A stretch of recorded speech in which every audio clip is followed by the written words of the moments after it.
Welcome to this clinical episode of Talking Lamar. Today, I'm talking about the surgical repair of my favorite index finger. Warning, there will be blood.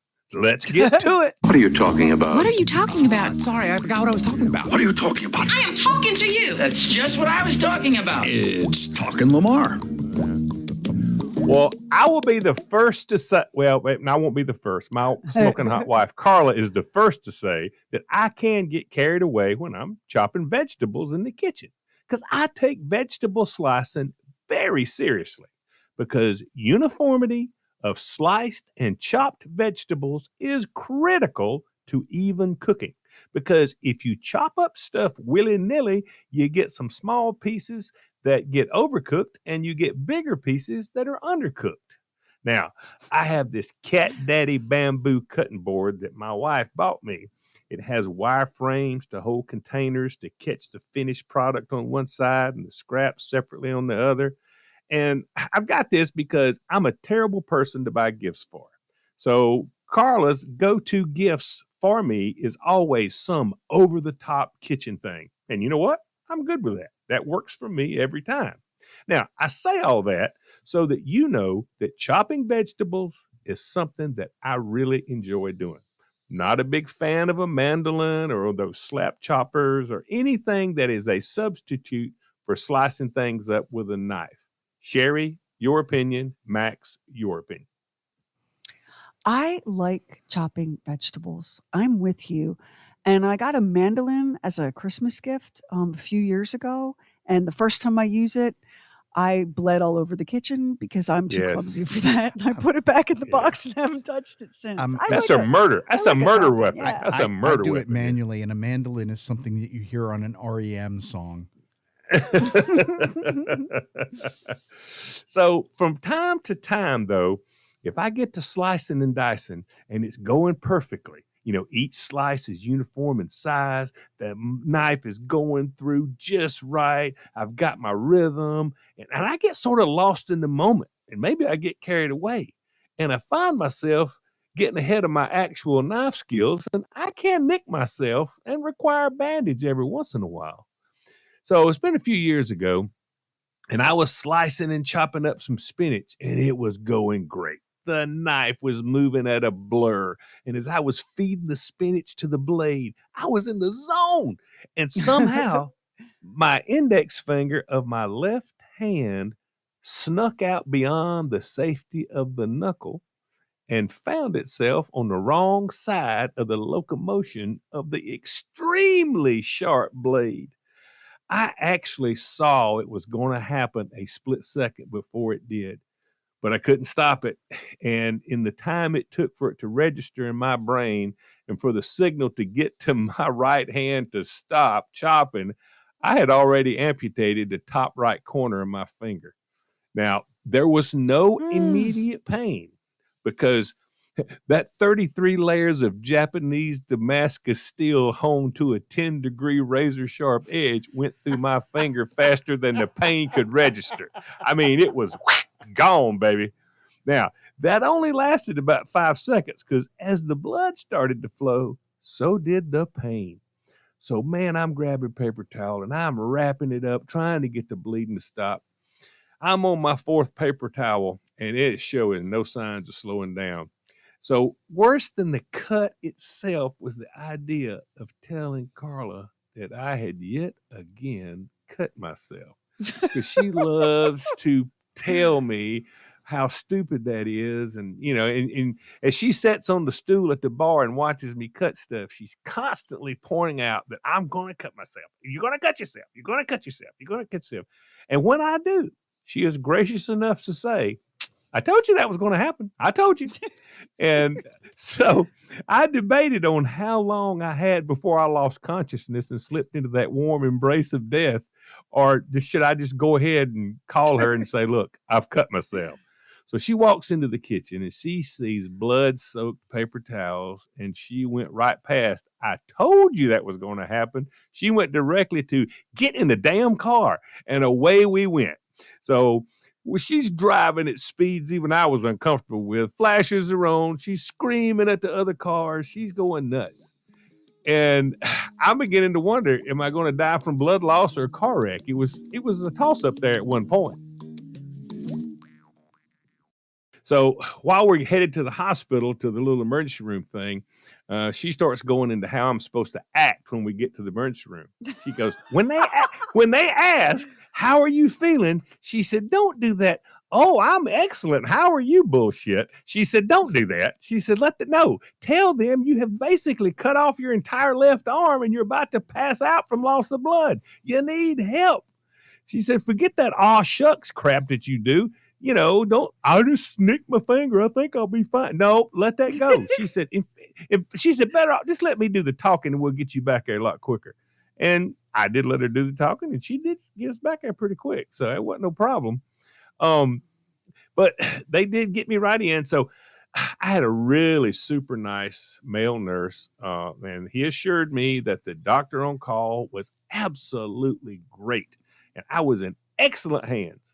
So when the doctor came in, he asked me what the problem was. And so I held up my finger that was spurting blood, and he looked at it and he goes, I can fix this, but you will be horribly disfigured for the rest of your life.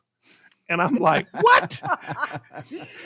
And so he turned to the nurse and says, prep for stitches. And then he left. So I look at the nurse like, what the hell? And the nurse said, oh, no, his bedside manner, it's a little rough, but he's a great doctor. He's the one you want, doing this. So we wait a little while. So the doctor comes back in and he picked up the needle to deaden it, and he looks at me and he goes, this will be the most excruciating pain that you have ever felt in your entire life. Are you ready? And I'm like, oh my God. I'm looking at the nurse and he's mouthing, it'll be okay, don't worry. So he sticks the needle in the open wound and he injects that deadening agent in, and he was right. It was excruciating. I mean, it was really, really excruciating. So wouldn't you rather do that than it's just going to be a little pinch? Oh, no, hey, no, hey, y'all. No, I do not want the truth. Hey, try having a freaking baby. You're going to feel some pressure and mild cramping. A jack-o'-lantern is emerging from my hoo-hoo. I forgot, Max. I forgot. I was telling this story in the presence of a woman who is always, no matter what, if I've been decapitated, if my head's cut off, she's going to be like, well, it's nothing like having a baby. I'll just go ahead and tell you that. You ought to have a baby. I get that. I learned that from my grandmother. She'd say, honey, you need to get your head off the floor before it gets dirty and try having a baby next time. Like, she just wasn't messing. So I'm looking at it and I asked him, I said, can you, as you're stitching it up, can you make it look as good as possible? He says, no, it has no chance of looking anything but hideous. You will be scarred for life. You should be more careful. So I'm like, I am so sorry that I asked. And I got to be honest, it did look rough for a while, but the human body is an amazing thing. Now, if I didn't point it out, you would not be able to notice it. I mean, I can tell it because I know what I'm looking for. But evidently, he was an excellent doctor. But Buddy, he had no bedside manner, but he had extra customer service because he underpromised and he over-delivered. And so it was pretty good. It was one of my better experiences in the waiting cutting room your emergency finger with a really sharp kitchen knife. It's so terrible for the simple reason that it's almost impossible to keep it from reopening without stitches because you use your hands for everything. Yeah. Oh man. I have, I don't have one thing that has been on my bucket list, Lamar, is to take a class and learn how to cut vegetables like a real chef. I did that. Carla gave me years and years ago for Christmas. Once again, I'm a terrible person to buy Christmas gift for. She gave me a cooking lesson at a place called Charleston Cooks. They have one down there. I had one in Greenville at one time. And you go in and you go through a class. And one of the things they taught was knife skills. Evidently, I didn't get an A because I cut the tip of my finger off. But it's not like but it was very interesting. It was very interesting. And I should have done that. I cut, oh my God, my thumb, my fingers, the palm of my hand, the back of my hand. And part of the thing, and this is like what is really It's hard to wrap your head around. It's kind of counterintuitive. I don't keep my knives sharp enough, and that's why I'm always cutting myself. Isn't that like when they tell you a dull knife is more dangerous than a sharp knife? That's They are right. not kidding. That's right. Now Yeah. I try to remember, but when I pick up my knife, I take that honing rod that's in the little wooden thing, and I try to hone it because and that's the other thing they taught us at the school thing. He said, "Look," he said, the honing rod that's in your knife block. He said it's not a sharpener. He said that's got nothing to do with sharpening. But he explained that as you're chopping and cutting, because the edge of your blade, if you could look at it under a microscope, it's very, very thin. So it doesn't take too much at all to roll the edge. So one reason that your knife feels like it's dull is the edge is rolled up. So you're not getting the sharp edge going through the vegetable. So you take the honing stick and you hold it up and you come back and forth with your knife blade, just dragging it across there to straighten out the blade so that it's straight. That's the difference between picking up a knife that's sharp and one that's not. If it's I not didn't know sharp, that's what yeah, that was for. that's what, yeah, it doesn't sharpen it. What it does, it straightens the blade out. And so, basically you draw it to you on one side, then you do it to the other side, and you do that about 15 or 20 licks, and it gets your blade back straight. And so you're cutting with the edge and not with the rolled. So I thing. shouldn't be using the knife sharpener that I bought on Amazon, where you drag it through. Those are bad. Well, I mean, no, they're not bad, but the thing is, it doesn't matter how sharp the edge is. If you've been cutting stuff and it's folded it, think about a really thin piece of metal that gets rolled up under itself. Uh-huh. It has to be straightened out. You still need to sharpen from time to time, but before you cut with your knife, you need to take that long bar out, and you know what I'm talking about. I do, but I've never used that. I've only used the See? thing that I bought on Amazon. Me either. And I'm in that class, and he said, "Does everybody have one of these?" And everybody goes, "Yes." He said, "Does everybody know what to do with it?" We go, "No." So, he showed us, and I'm like, "Well, that makes perfect sense." And it really does. It makes a big difference. I used to think that you would try to sharpen your knife before you used it. No. This straightens the blade out so that it's got a straight, clean edge, and it's not rolled under. Huh. Who knew? Public service from the Bob and Sheri show. Just saying. Yeah. I asked for one of those knife sharpeners like you just described, Max, for Christmas. Because Kevin had said, I need a Christmas list. Just give me some stupid stuff like stocking stuffers. So I was like, knife sharpener, because I know that my knives aren't sharp enough. He looked at it, he looked at me, and he goes, "You do not need a knife sharpener." I was like, but I do. My knives aren't sharp enough. He's like, "You don't need knives or a knife sharpener or fire." But it makes a big difference, especially if you're cutting. It really does make a big difference.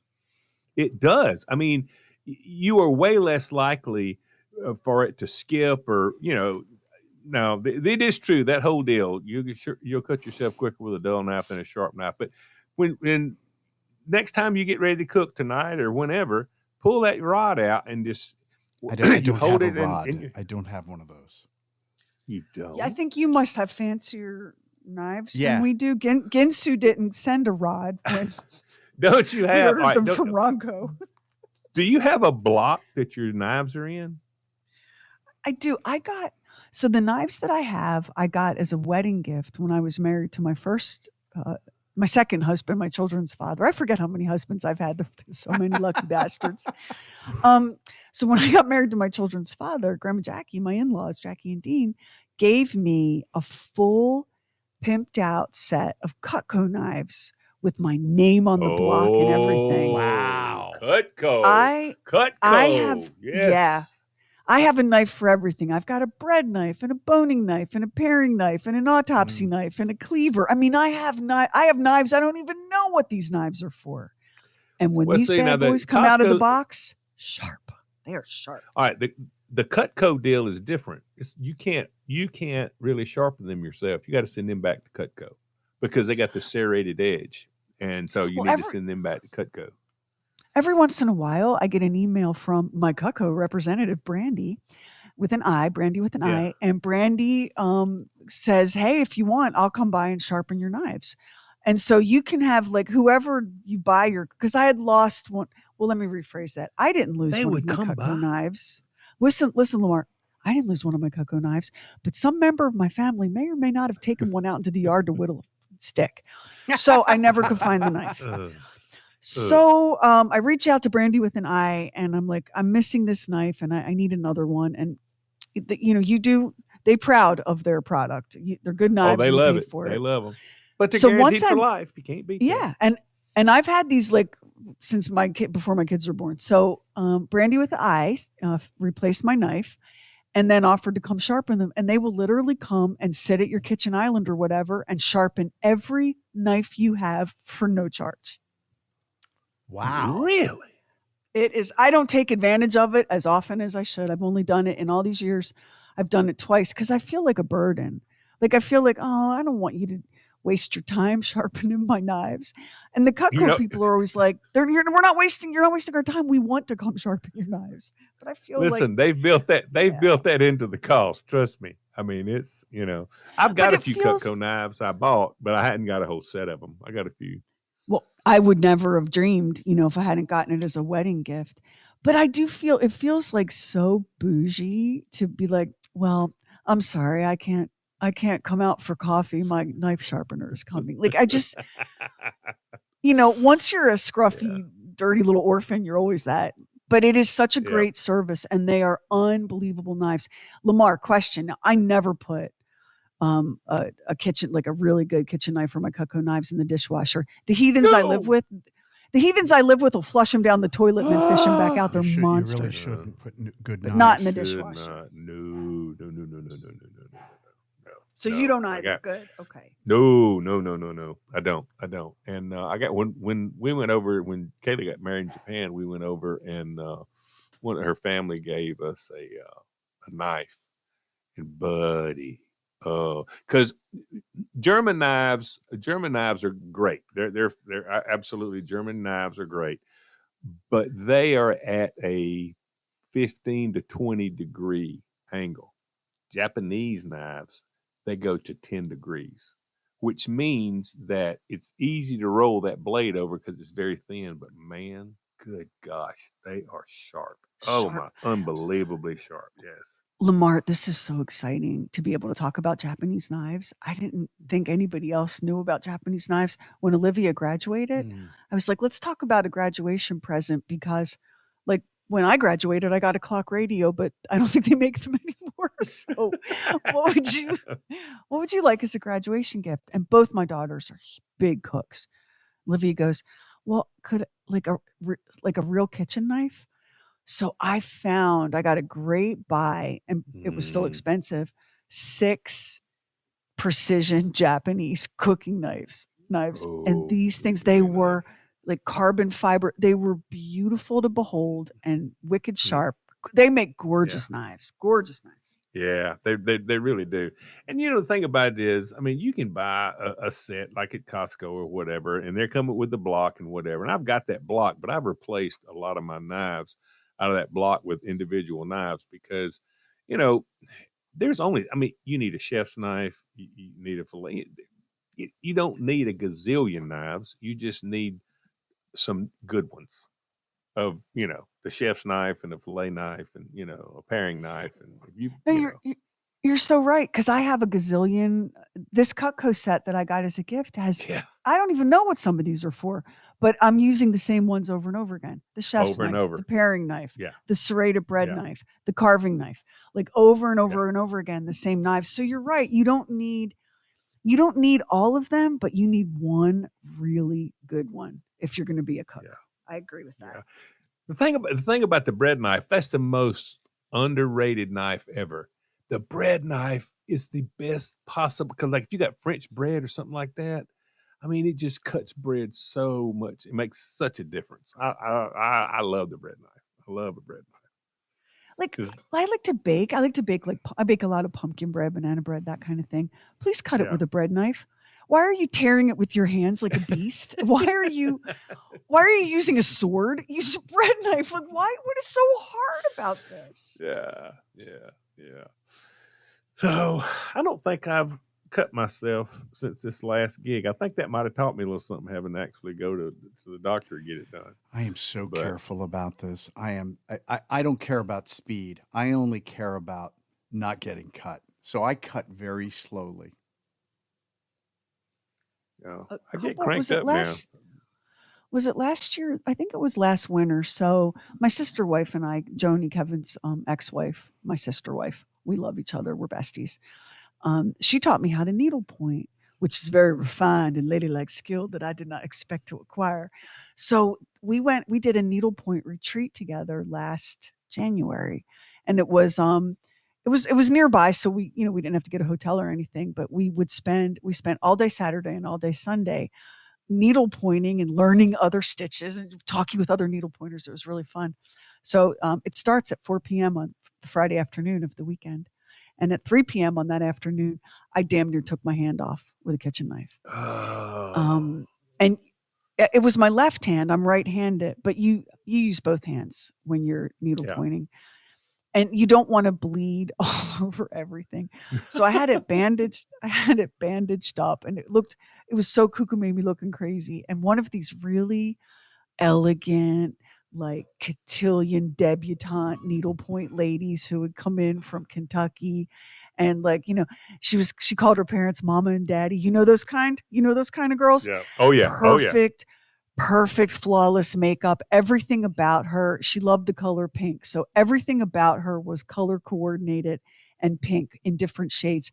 She was like a walking French cupcake. She was exquisite and flawless. And I'm over there going, yeah, cut my finger.